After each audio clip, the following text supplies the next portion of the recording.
Greetings. It is time to create your own DevOps Micro VM in Proxmox. We would like you to use this to learn DevOps skills. How you will do this is to use this infrastructure to do DevOps training and get certifications. We recommend you do certification training. You should consider Udemy training and use this to do your practical with this. So, buckle up and prepare to be amazed by the brilliance of this video. We kindly ask for your support by giving our video a thumbs up. Now, without further ado, allow me to introduce you to our Docker expert, Nico Michael. Please note that Nico has a charming Dodecanese European accent, but fear not, he speaks the Queen's English fluently. Over to you, Nico. Thank you, Josh. Hi there. In this video, we are going to create what we call a DevOps Micro VM in Proxmox. We normally start by clicking this button, Create CT, and that is how we create the micro VMs. Why is it a micro VM? A fully installed Ubuntu server, you don't get it for less than a gig of disk space. This takes 300 megabytes. So it is a VM that's smaller than the normal VMs that we create in Proxmox or in any other hypervisor. And yes, these are also type 1 hypervisor VMs. Enough said.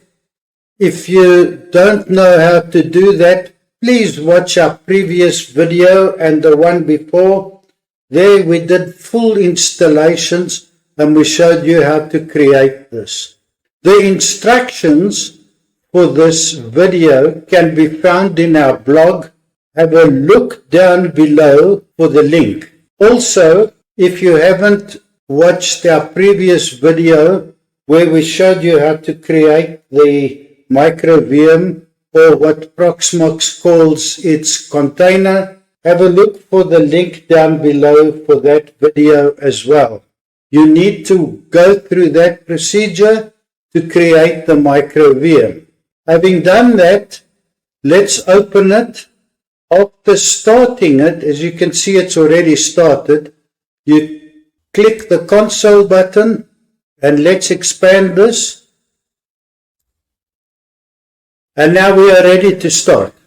You will need to use a DNS service to give the VM IP address a DNS name. That's the DNS name. Now, if you don't have a provider, you can get this for free from Dino DNS. Google Dino DNS, 2 words, and you follow the prompts, you sign up for the service. It's absolutely free and they give you 4. So that's what we created in our Dino DNS. We will be using these DNS names for VMs that we are going to create in a future video where we are going to use Ansible to create a micro VM Kubernetes K3s cluster. For now, this is all you need is to create one. You may notice that we use the IP range 10.154.2.x, and in this case it's 85. So let's start with our instructions to install Ansible. You need to be a root user if you connect to the terminal. I am root, so I can skip that step, and then update and upgrade.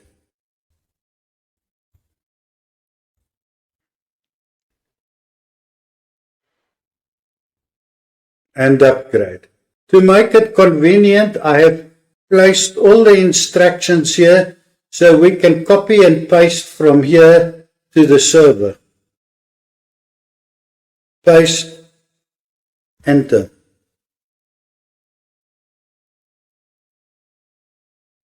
Done. Now we run the upgrade.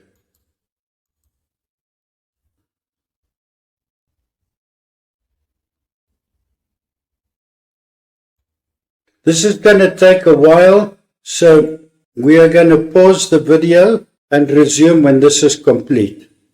Well, that completed. Now we can continue. These are the prerequisites we need to install.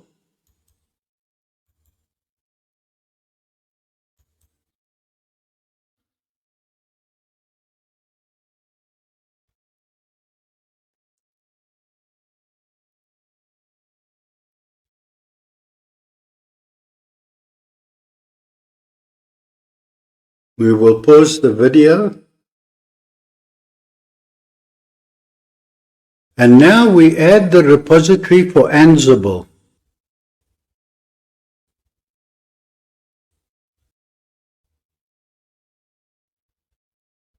After adding a repository, you need to do an apt-get update or apt update.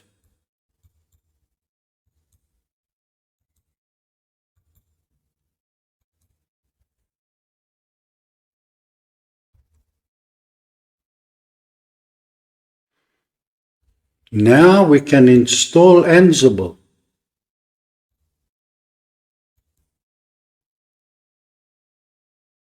We will pause the video.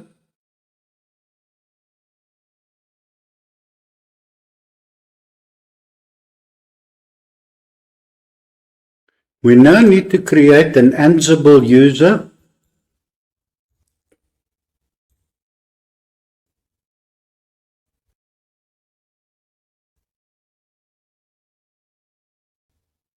We give it a good password.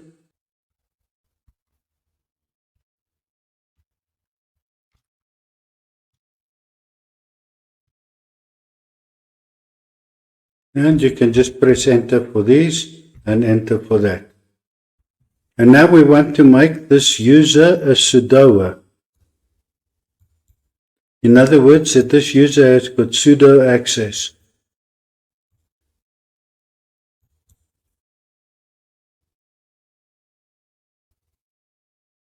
We now need to start the remote hosts so that we can connect Ansible to them. It's as simple as clicking the start button. Now that we've done that, we can continue. We always add this to our commands to ensure that the user that's doing these commands has got root privileges. In my case, I am already root, so that's fine. We've now created a group called Ansible. It already exists. When we installed Ansible, that's fine. Now we want to add the Ansible user to the Ansible group. So copy this command.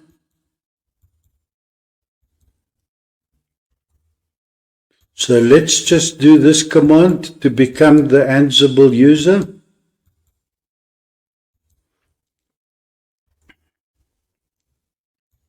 Now we can create our certificate.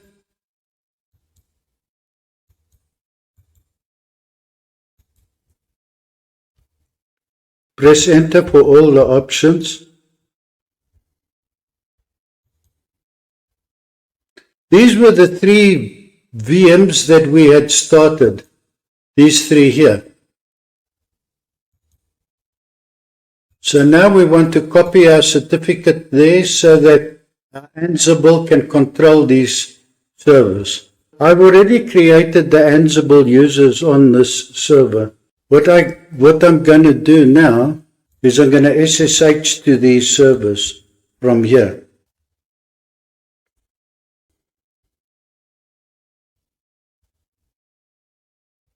We are now going to create the user Ansible on the remote hosts. Now there's 2 ways to do that. If you're lazy, you can go here and just open the console.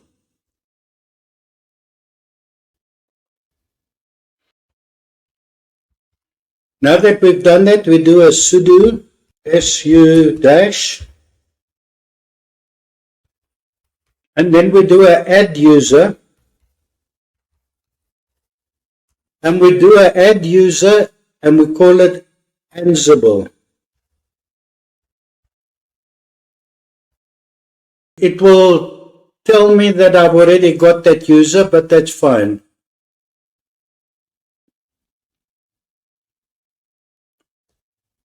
Once we've done that, we exit.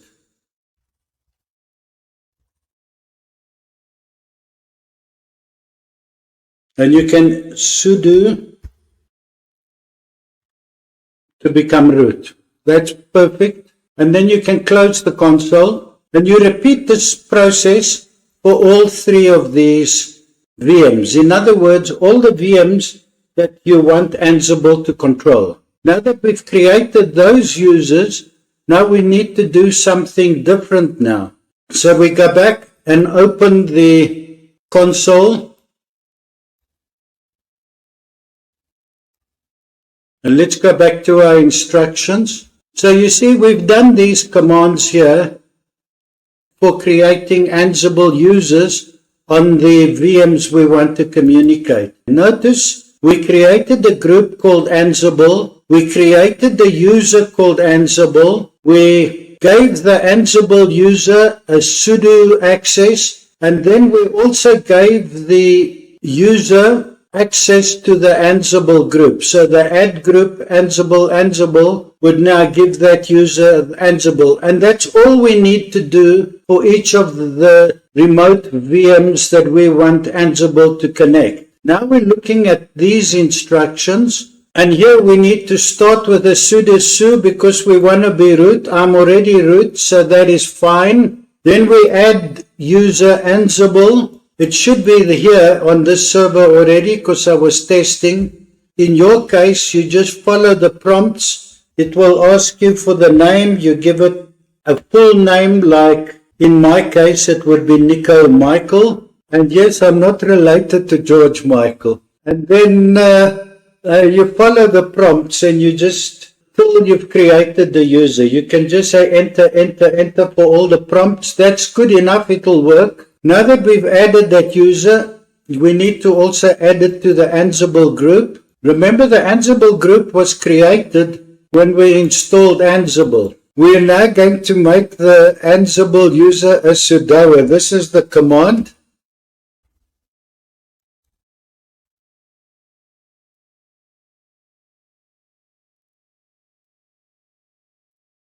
There's a step missing. We also want to make this user a member of the Ansible group. So do this.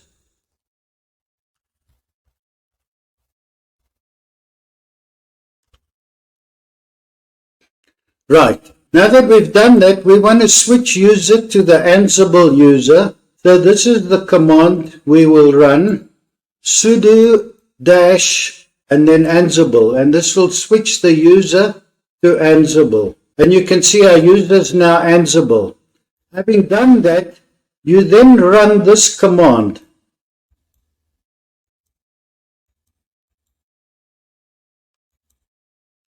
I'm not going to run it as I said, I've already created the user, but you would run this command and press enter for every prompt it gives you. After we've created, now this is the important step. We want to now connect to all the servers with the passwordless access. So we are basically running this command.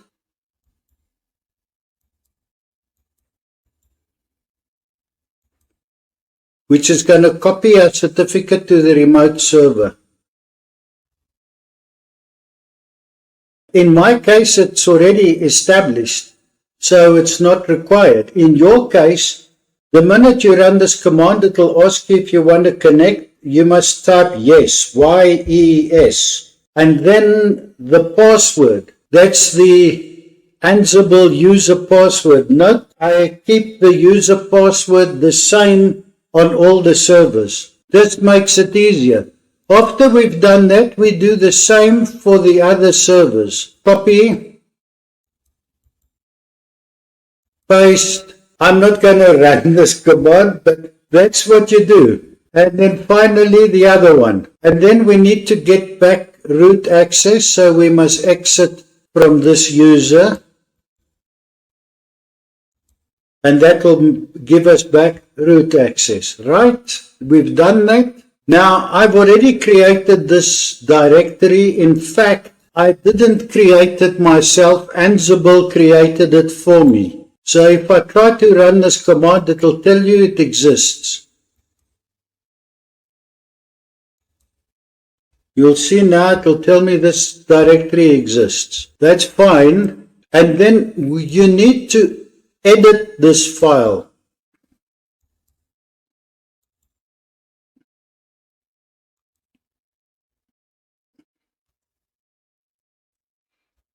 Now my file already has the information. In your case, you will copy this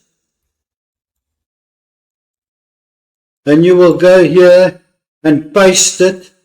And then when you've done that, you will save by saying Control S, Control X. And let's clear the screen. And now to verify that Ansible is correctly installed, we can run this command and it will also show us that we have the inventory set.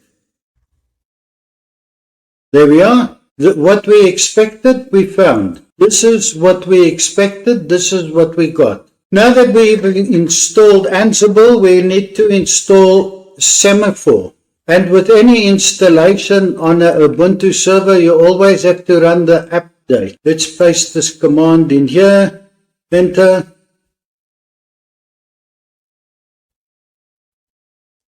And that was quite quick. Now you run this command.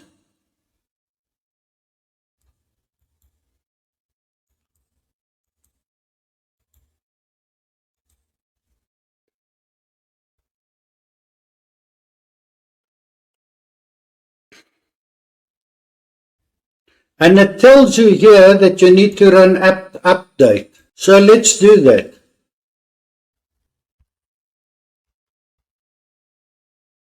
You see the old command was apt get update, but apt update is fine. I am the root user, so that means I don't need to type sudo.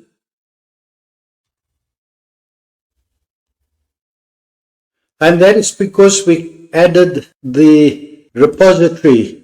What I failed to mention is we are now creating the MariaDB. Semaphore needs a database. After that, we then run this command.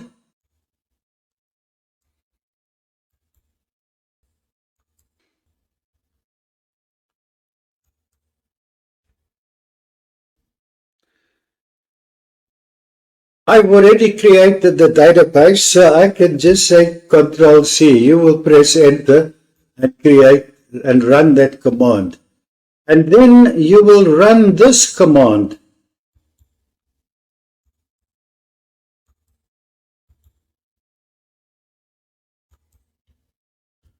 Now I don't want to make changes because I already have the database. So I'm going to just type Control C. But I've given you instructions here as to these are the responses you need to give it. We select this option because we want the password to reside in the database and not in the operating system. But it's a matter of choice. This is important. You need to change the root password, remove anonymous users, disallow root. In our case, we are going to say no. We want to be able to remote access the database. That's my choice. But you could leave it as yes, that's fine. Do this, definitely reload the privileges after you've done that. And then there's two ways to log in. You can either say sudo MariaDB or this one. It depends on the option that you used here. You can try it out, you'll very soon see. Now that I'm connected to the database, we want to grant privileges to the admin user. Copy, paste. Need to run flush privileges. If you don't do that, MySQL or MySQL will lose this setting. So paste this in and we're done. Now we can say exit. And that's what I have here in my comments. Now that we've done that, we can start, or let's use this one. I prefer to check the status because that saves you time. So let's see, paste, enter. In my case, it's running and it's also enabled. So in my case, I don't need to do anything. You may need to start it and you may need to enable it. Now we need to install the prerequisites for Semaphore. So copy this command. You need to press Q to exit. Now you can paste the command.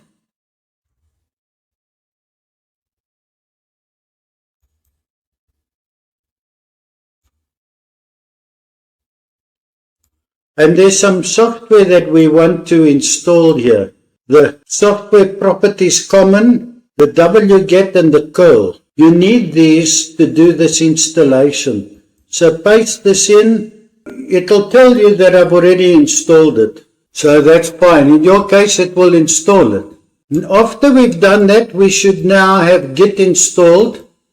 It's one of the prerequisites. So let's do paste and check the version. That's fine. This is the latest version at the time this video was created. Now, when you go to the Ansible website, the Ansible Semaphore website, you will see this is a Git repository. Now, we're looking for the latest version. Here it is. This is the latest version. To save you time, I have already done this exercise and I've got the latest version here. So this is the URL for the latest version. There it is, that's the version. There's two ways to do this. We prefer this way. You see here you're going to search for version and then install it by version. But since we already know the file, we've already edited this. So that's the command you need to run. Copy. And that's just going to download the file. So let's just paste this in here.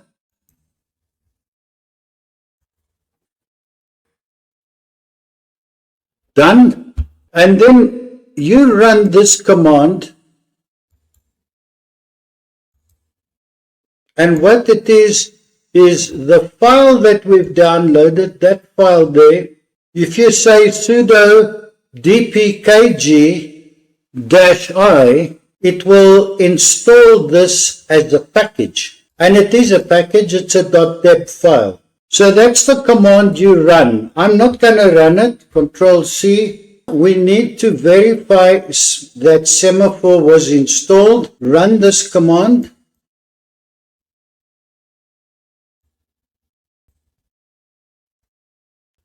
And it tells you that it's at the user bin Semaphore folder. So that's where Semaphore is installed.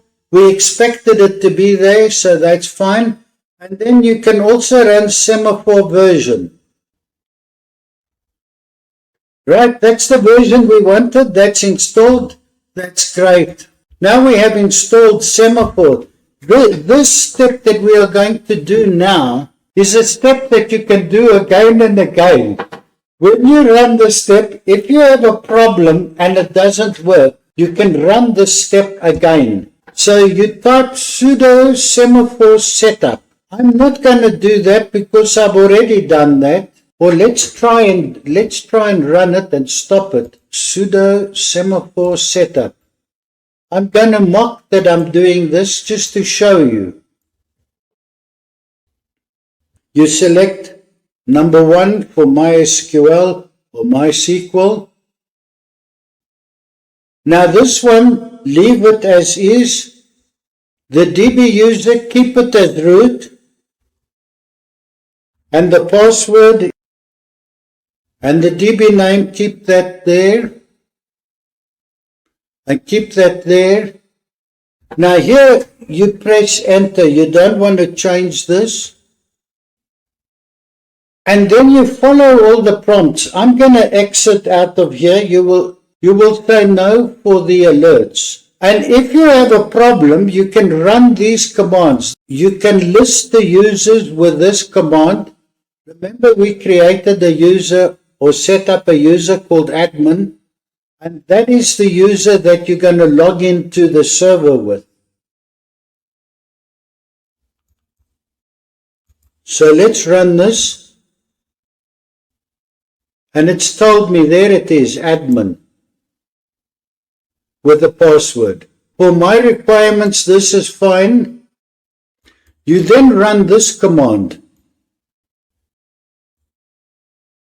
And it's going to configure the server based on the settings that we did here. I don't want to make changes on my side, so I'm just going to say Control-C, but that's what you would run. You would run that command, and then you would be ready to log in. And if you had a problem that you couldn't log in, you would go back and look at these commands here. Or you would go back and you would run this command and then experiment with the settings. It will now create a semaphore with the URL localhost and a port 3000. Since I am running this on this server, in my case, I've already created the link for that. That's the micro VM server IP address and port 3000, and it brought me in. So I should now be able to say admin. Let's open our micro VM from the console, expand the terminal,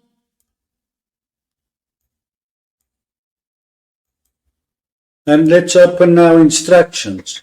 You'll notice that for all our instructions, we always start with a sudo su-, but since I am already logged in as root, this is not required. You will also notice that when you work with Ubuntu, you always have to do the update. So let's run this command.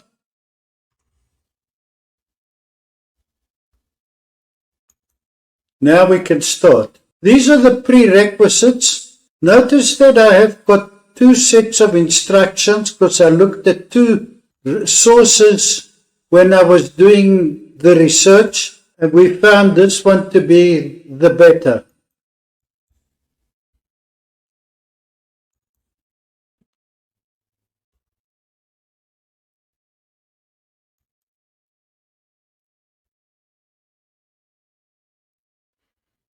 Now we are going to download the GitLab package.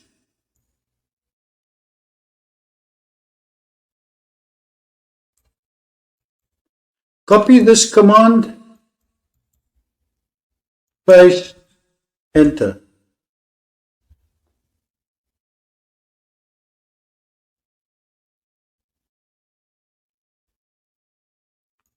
Since it was the repository, we need to do an update again.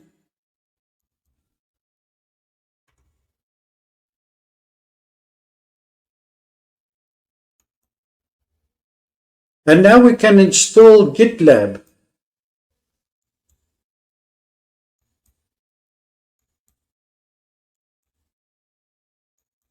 But guess what? We have already installed it, so I can skip this step. But this is what you would have to run.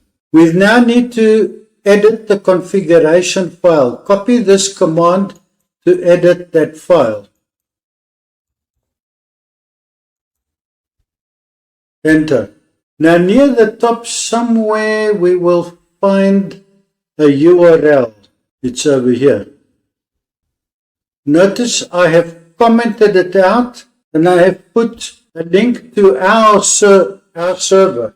I just want to explain, earlier we had mentioned this, that we had used Dino DNS, two words, Dino DNS, and we subscribed to them for free, and they gave us 4 free DNS names. These are for these 4 servers. And this is the one we are referring to now, which is our micro VM. So you can say copy.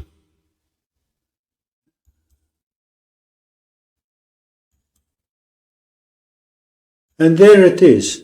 Save this, Control S, Control X, And that was this step here.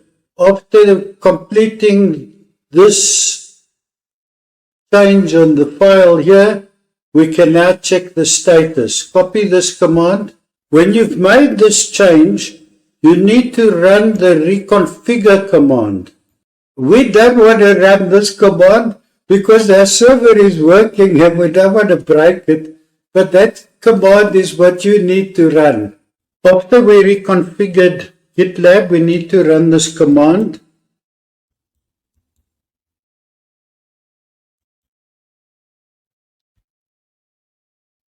And it's telling us that these are all running and these are the pins. You need to run this command to get the password, which will be deleted in 24 hours time. So run this command. I'm going to create a GitLab readme.txt file. And I'm going to paste the password in here. And save this. Control S, Control X. Now we can open GitLab. Press Control when you click this link. In your case, you will log in with the user and the password, the admin user. As there is a great demand in the industry for DevOps, we recommend that you do training courses and get certified. I have done the Udemy training courses and found them quite good. And having the infrastructure in place now, that will give you an advantage to do that. Please give us a like. Please consider subscribing to our channel. We have not reached our target yet. And with that, I hand you back to Josh. Over to you, Josh. Thank you for watching this video, exploring the world of DevOps. After watching this video, we now have an opportunity to set up this infrastructure and do training using your Proxmox Homelab server. Finally, there is a great demand for people with DevOps skills in the IT industry. Your dedication to exploring Proxmox's capabilities is invaluable. Stay tuned for more insights, automation, and empowerment through its incredible tools for your home lab. Please like and comment to share your feedback and suggestions for our channel. If you found this video valuable, consider subscribing to stay updated with our latest content and tutorials, ensuring you never miss out on informative videos. Your support is crucial for our channel's growth. For those eager to deepen their knowledge, consider becoming a Patreon supporter for exclusive access to upcoming training courses, enriching your expertise and supporting the channel. We genuinely appreciate your support and look forward to sharing more enriching content with you.